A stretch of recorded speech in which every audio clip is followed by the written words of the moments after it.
بسم الله الرحمن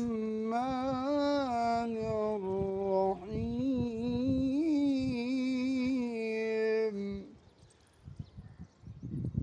والعصر إن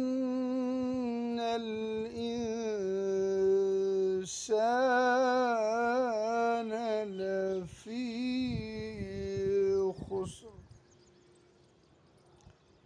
إلا الذين آمنوا وعملوا الصالحات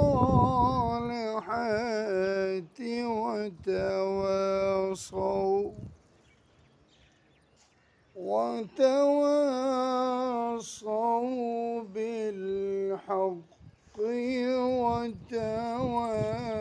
وتواصوا بالصبر.